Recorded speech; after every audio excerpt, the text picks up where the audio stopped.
housing prices, they're just going through the roof. And the last time we saw this was back in 2007, 2008, where prices were continually climbing. Do you believe that the housing market is in a bubble right now, or is this normal what we're seeing? No, I mean, I think it's definitely not just a bubble, but a hyper bubble along with stocks. But with the real estate market, look, I mean, back in 2011, I produced a documentary short titled House of Cards, Real Estate Big Secret, where I basically laid out everything that has happened. This is something that I do for a living. I have for the last 16 years of my life. And so, I knew back then, just from being on the front lines of this industry, that you had hedge funds and private equities and a lot of very wealthy individuals buying up a lot of distressed debt and properties after the crash.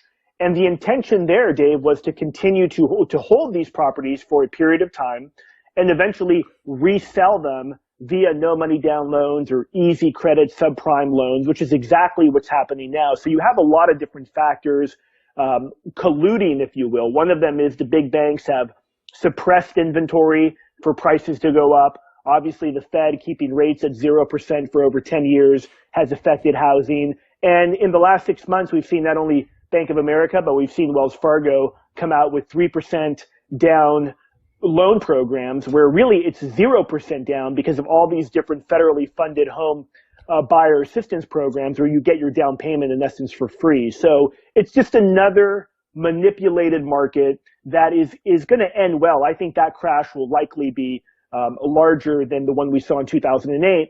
And the last factor affecting this is the people freaked out around the world about what's happening economically. I mean, this year alone, you're going to see Chinese investors. And when I say Chinese investors, Dave, 60% of that's really the Chinese government that is buying a quarter $2 trillion of U.S. real estate in housing, in commercial apartment buildings, all kinds of different, industry spaces as far as real estate's concerned. So there's multiple factors that are influencing the market.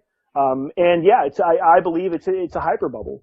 When you say hyper bubble, I mean, just explain to the people what you mean by hyper bubble. We've heard bubbles before, but you're using the term hyper bubble. What do you mean by that? Well, look, I think a hyper bubble is what I mean by that is that right now we have the real estate market completely on fire. Now, it's not in every single market, Dave, but if you look at the big metro markets and the kind of surrounding tertiary markets, you see prices upwards of 5, 10, 15%, in some cases double digits from where they were just a few years ago. In addition to that, like states like California, some places in Florida, you've had double-digit growth for the last 3, 4, 5 years. So it's just an unsustainable track record. You mentioned Case-Shiller earlier. In many markets, housing prices have surpassed what they were in 2008. So 2008, there was a major bubble. 2007, the crash of 2008 was a major bubble. Now, it's not like the inventory was swept clean and you had all of a sudden free market capitalism that led to another boom in prices. No, they doubled down on the manipulation, creating what I believe is this hyper bubble, a much larger bubble than what we saw back in 2006 to 2008. Now, you mentioned the Chinese government is purchasing real estate. Why are they doing this? Is this a safe haven, or are they looking to stash cash? Why are they out there purchasing so much real estate? And I should know, too, it's not just in the United States. I mean, in Canada, places like Vancouver and Toronto, Dave, you have home prices. The medium home price in Vancouver is almost $1 million because you have foreigners, mostly Chinese, that are coming in and they're paying whatever they can just to park some cash and get it out of China, which is interesting if you think about it. I think many of the listeners listening today, you and I included, Dave, would believe that, look, maybe America is not the biggest hedge against a global crisis because of the unsustainable debts that the U.S. government currently holds. But certainly people in China and other people in Europe around the world believe America is still a safe haven. And so that's why you're seeing them park money here, not only for the safe haven aspect, but also because they're able to get visas to bring their families over here if they park a certain amount of cash in the U.S. But I think they're trying to preserve wealth. And the way that they see that is by buying real estate, mostly in affluent markets or bigger metro markets that they believe will hold their value long term. Do you think this bubble was driven by, like you said, the foreign investors, maybe hedge funds, maybe investment companies? Do you think most of the American people are sitting on the sidelines where they're not actually purchasing, or do you see Americans actually out there purchasing? Well, I certainly see people that are investors, which I deal with a lot, buying real estate today. I think that, look, you had, in March, you had the largest bump in mortgage applications. And again, they're trying to create a situation, a new subprime. I mean, going back to that Wells Fargo new home loan program, you need a 580 credit score to qualify for it. I mean, a 580 credit score under any circumstances is pretty horrible. Yeah. So they're repeating the no money down, really the easy financing subprime. The Fed's trying to create a wealth effect where people, they buy a home, they feel more wealthy. The Fed thinks they'll go out and spend more money. The point is, I think what we've seen is a collusion between mainstream media, central bankers, and Wall Street bankers all colluding, and the federal government as well, all colluding to try to boost home prices. Look, I will often say in my videos, Dave, I'm surprised housing's not talked about more. I look at it as one of the cornerstones of the U.S. economy, for the simple reason that it's one of the biggest drivers of this total fraud, illusion, fairy tale that the Fed calls the wealth effect, or what Ben Bernanke called the wealth effect, where they think that people become a homeowner and magically they're going to spend more money because they think, wow, I bought a home. It's the American dream. Look how great I am. That experiment has failed horribly. I agree with you. I look at real estate also, and I do believe that this is the cornerstone of what is going on here. And I think that's one of the reasons why they had to push the housing prices up, because when the people see housing prices go up, they automatically feel that everything is fine. Well, yeah, they feel everything's fine. Another thing, Dave, in the last 3 or 4 months, you've seen refinances, surpassing and hitting new records as far as people refinancing and using their homes as ATMs again. And then, so yeah, they're basically repeating the same exact thing that I believe we saw. But going back to the point of the question was, are Americans buying in? Look, the millennial generation, 20s to 35-year-olds in that range, they're the biggest demographic in the United States. And they're saddled, many of them, with student debt. Many of them can't qualify to buy a home. And the Fed and the U.S., the government, politicians want to get this segment, this demographic, to buy homes. And that's where they're targeting for this, what I believe is this next big wave in price escalations that we're going to see. This is exactly what I talked about in that documentary short that I mentioned earlier. The last stage of this, we're already beginning to see it, was a rollout of easy financing. So all the big landlords in America, i.e. the hedge funds and private equities and sovereign wealth funds that have bought a ton of real estate, are going to begin to transfer the assets that they purchased and unload them to unsuspecting American home buyers that are able to get cheap financing prior to the crash.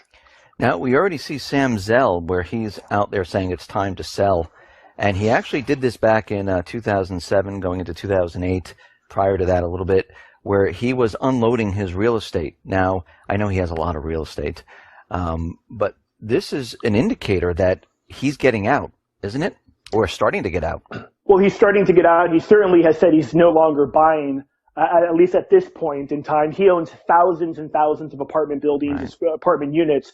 And so, yeah, he's begun to sell in markets like LA and other markets where the prices have just gone absolutely, kind of like that hockey stick graph where they've gone vertical. And so he, can't resist. And he's also talking about what the Fed's doing to housing with its rate policy. So yeah, look, in 2007, 2008, he called it perfectly. He sold a lot of his assets, did very, very well. He's doing the same thing again. And there's other billionaires, and I'm sure we'll get into this as well, but you look at just a Wall Street Journal article last week talking about George Soros buying gold miners, being very bearish on the global economy. So Sam Zell's not alone.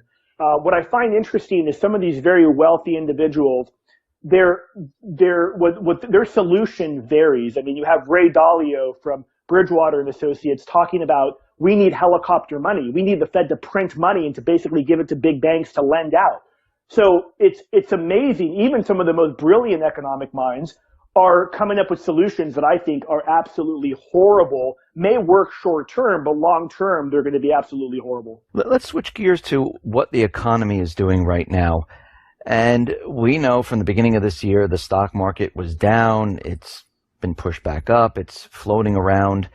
And precious metals, it went from, I think, 1,050 or so back in December. Now it's up into 1,200 and change. The president was out there telling us that, actually twice, that the economy is perfect. It's doing well. There are no problems whatsoever. And at this point in time, what's your take on what the economy is doing? Well, the economy is contracting. I'm one of those guys that believe that we averaged out over the last 10 years, we've likely had negative growth every single quarter. The only thing that bumps it into positive growth, at least on paper, is inflation. You factor that out and it's been negative growth. I mean, and that's what the Fed continues to try to do, hit a 2% inflation target, and they've tried everything. The only thing you haven't tried is this notion of helicopter money that I mentioned earlier, that it's completely different from quantitative easing. But look at the jobs report last quarter. It was absolutely horrible. And in spite of that, you still see the stock market going up or holding its value. It's so amazing that shows you the depths of insanity, Dave, where it's the worse the economic news is, the better the stock market does, because investors are like, wow, the Feds won't raise rates. I mean, that's what it's come to. Right. It's complete insane. So look, the economy's been completely stagnant. Wages aren't raising. And the simple fact of it is that they haven't allowed a flushing down the toilet of all the malinvestments that have been created going back 10, 15 years. What they've done is there's a crash. The Fed comes in and they print money. They do all of these measures. Government spends more money to try to boost things and create almost like a zombie economy. What should have been done in 2008 is let the whole thing crash, let banks fail, and rebuild off of that, but they'll never do that, unfortunately. I mean, that's the way a real free market economy should work, and that's not what we have today. But I mean, look, the economy right now, it's not doing great, for the exception of individuals that own stocks, for the exception of individuals that are buying and selling real estate. I mean, it's not all bad everywhere. There's some markets that are doing well and some industries that are doing well. You see, the other day, LinkedIn was purchased by Microsoft for something like $32 billion. So it's not all bad. But when you add in the debt, when you add in the monetary policies of the Fed, it spells an absolute recipe for disaster. Overall, do you think that the U.S. is already in a recession or approaching a recession? Well, I would say that it's really become so industry specific, but I think overall the average American is hurting. And you can just see this in the political process. You see the tens of thousands of people that came out for Bernie Sanders, who's talking complete gibberish and, I mean, just complete delusions as far as how he feels he can fix the economy. Or you see people going out to Trump events because they recognize bad trade deals and a lot of other things government has done has screwed the middle class. So I think that's the biggest indicator for how the economy is doing, is the tens of thousands of people that are showing up for these two candidates that are pointing to systemic problems in the overall economy. So that leads us to what is happening in the UK, where we have David Cameron, we have other officials, because we know the vote is coming up very soon. And they're talking doom and gloom. If we leave the euro, we're going to have war, we're going to have a collapse, the earth's going to implode. I mean, they're coming up with everything they can possibly think of to scare everyone. What is your take on what would happen if the UK decided to leave the Eurozone?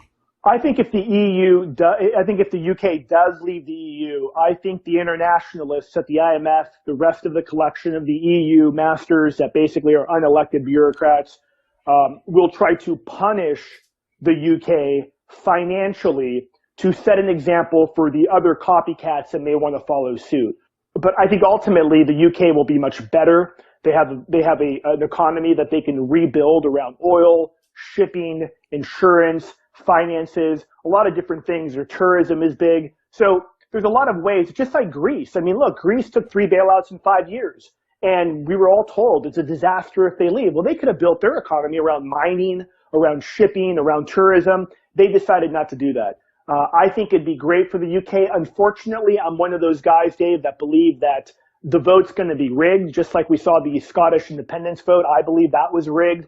The polls are now swinging in favor of those that want to exit the EU, and I think it'd be great. I think that countries, personally speaking, need to go back to sovereignty, need to understand that it's great to trade with other countries, but, there's a reason why the UK is the UK and Europe, and France is France and Germany is Germany. And what we've seen is, again, internationalists like Hillary Clinton, like David Cameron, like the, unelected bureaucrats that run the EU, they are somewhat sold thinking that, no, if we come together, if we actually intertwine our economies even more, that somehow is going to be great. Well, look at the growth rates for the EU. I mean, look at the fact that the UK needs to, in essence, continue to bail out and keep these Eastern European countries on life support that are poor. It just doesn't work out for the people in the UK. And I think that it'd be great if they left. It'd be a great example for sovereignty around the world. I just think that the vote's going to be rigged. I agree with you. I think the vote most likely will be rigged. Even if they do vote to exit, I mean, look what happened in Greece. They voted for a brand new government. Tsipras promised them everything that they wanted, and then he turned on the people. Right. I mean, he went along with whatever the central banks said, what the ECB said, what the IMF said, went along with that. And here Greece is, in more debt than ever. Nothing's improved there whatsoever. And we're looking at the UK here, and I agree with you. I don't think the government is going to say, oh, you want to leave? No problem. We're going to listen to the people, and we'll just let you leave. I don't think it's going to happen. Yeah, no, I don't think it's going to happen, too. And, even what I find interesting is that the newest, or not newest, but the conspiracy theory proven fact, which is a Bilderberg group that comes together every year. One of the topics at the conference this year was that idea of the precariat, which is in essence people that are disenfranchised, people that have been let down, people that are struggling to pay the bills, people whose wages haven't gone up. And I think when you combine that consensus from the world elite and kind of beginning to get freaked out that there's this rise in individuals that are understanding their fraud and that are no longer believing their lies, and you combine that with the rise of nationalism really around the world, from the Philippines to India to the United States, all over, they're freaked out. They're absolutely freaked out. And I think that the line's been drawn in the sand with this Brexit vote. I think that they will pull out all the stops to keep the UK in there. And if the UK does leave, I think they're going to do everything they can to punish them economically, to set an example. If the votes are rigged, like we're talking about, and the government, the EU, decides, we're not going to let this happen, do you think the people will just sit back and say, oh, you know what? Okay, we had the vote. We're not leaving. That's fine. Or do you think the people in the UK are going to say, hey, wait a minute. This whole thing was rigged. I'm a little angry about this. Do you think this would lead into riots? Or do you think this would lead into something happening there? That's a real interesting question. I think that event that you're talking about, Dave, is going to happen. Perhaps maybe not this time around in the UK, but the fact of it could be in Philadelphia, it could be in Cleveland, where the people, the will of the people is completely shut down by the powers that be, and people just lose total control. So those types of events, I think, are coming. Going back to the Bilderberg conference, talking about the precariat. With respect to the UK, that's what people were talking about. If they screwed over the Scottish independence vote, there's all kinds of evidence that MI6, MI5 was involved in rigging that election, and you saw nothing happen. And the truth is that the places like the UK, the government has the guns and the people have baseball bats. So it's kind of a tough, uphill battle. One of the reasons why every time you see like this horrible event we saw in Orlando, right, it's not about a psychopath that killed people. No, it's about gun control. It's not about border control. It's about gun control. And there's a reason behind that. And that reason, I believe, and why they keep pushing the gun control is directly tied to how frail and fragile the economy is, not just in the United States, but I think around the world. Talking about guns and events, We see many things happening out in the Pacific, in the Middle East, of course, out in Eastern Europe, and we continually see all these incidences with China out in the South Pacific, with Russia, with the planes flying into certain areas, subs sailing into the English Channel. Are we on track for war? It's a crazy, crazy topic, Dave, right? I mean, and if somebody listening today is maybe just started listening to your channel and most of what they've exposed themselves to has been mainstream media, you hear that and you're like, no, that's never going to happen. But, it's unfortunately likely to happen. And it's one of those things, quite frankly, like most of the things that we've talked about on this interview, I hope I'm totally wrong about. I don't want these things to happen. I have 2 small kids. I want them to grow up with peace and prosperity. The simple fact is, though, is that you have such incompetence on the world stage today. It reminds me, it's reminiscent of World War I. And really everything we've talked about today, economically speaking, ties right into geopolitics and really ties into this like reset of the total economic order of really the world order. And I think that, let's say, for example, the US, Europe begin to really go down in flames. Look, China has probably the leader in economic problems. However, everybody has economic problems. And I think what we could potentially see is, countries, and we're already seeing it, the Russians, the Chinese, the Iranians coming together to try to kind of, counterbalance the U.S. and Europe, and what they believe are more so Washington, D.C. in this unipolar world where Washington thinks that they can make all the rules and everybody needs to follow them. So yes, I think that China is going to say, look, China's argument is pretty simple. The U.S. has 800 military bases around the world, troops in over 120 countries, a presence basically everywhere. China's saying, look, we're going to expand into these islands that we're building, and we're going to set up a Navy base. How can really the U.S. be the moral high ground on that conversation? I don't think they can. And, ultimately we'll see how it plays out. But it's one of those things, Dave, where it's just one little mistake, man, whether it's jets collide, whatever it may be, that could lead to a really ugly situation really quickly. One little thing that happens could just kick off the entire event where it just has a chain reaction and, they tell us that we're in war. Do you think they're doing all of this to cover up for the economic problems? Well, whether it's to cover it up or not, I think it's potentially something that could be used in kind of a, wag the dog kind of a situation where they will use war to basically get out of people freaking out about the economy. A lot of people are talking about war in the Middle East or war in the South China Sea, and I've talked about it a lot as well. One of the scariest things, I think, is over the last couple of weeks in light of, and again, more so in light of this horrible incident in Orlando, we have neoconservatives in Congress and in Senate wanting a declaration of war against ISIS. They want to declare war. And during the wartime scenarios, we know federal government almost always has made limitations and restricted the First Amendment, the Second Amendment, the 10th Amendment, the Fourth and Fifth Amendment. And I think that's what's the scariest thing, Dave, quite frankly, is that, that war on terror, to quote John McCain, could last 100 years. Or if it's a declared war, that's therein to really begin to trample constitutional rights and liberties. And so I think that's a really, really scary development. In fact, I'm more concerned about that than really anything in the South China Sea. I do see them continually trying to remove the rights of the people. I think this is their end goal, is actually to get rid of the Constitution. I think their end goal is to try to convince people, and we can see it with our young, with Common Core and things like that, where they're teaching them that rights are privileges, they're not, rights that you're born with, and they're actually rewriting some of the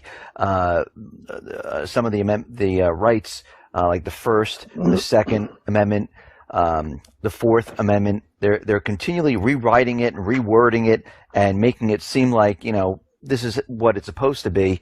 You don't have to really look at the real writing of these amendments to look at our new version of it. And that kind of scares me because it seems like they're on this track of brainwashing our young to convince them that, you know, the Constitution, your rights, really doesn't mean anything today. Yeah, that is extremely frightening. You know, it's whether one's an atheist or they believe in God, it really doesn't matter. Our founders were pretty clear. We have unalienable rights. They're given to us by our Creator. Among those, and then they list the different rights that we had: the right to bear arms, the freedom of speech, among those. But there was a list of a bunch of other rights as well that the founders believed in, that we were born with these rights. So government or a king or a dictator could not take the rights away because we were born with them. And one of them is, for example, the right to bear arms, the right to protect ourselves.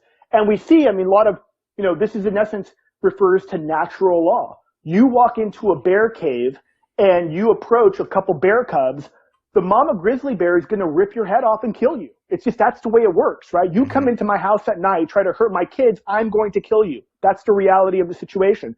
And that's a right that I think every American should have.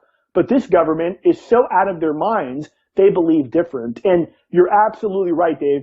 If people begin, look, there was a couple years back, I saw a poll where something like 26% of high school students did not know the country that the U.S. separated from in the American Revolution. So, of course, if they don't know their history, of course, they could say, yeah, the Constitution's outdated, it's old, we need a new, you know, we need privileges, we need a new, you know, Declaration of Independence, and people will go along with it. It's pretty scary. It is.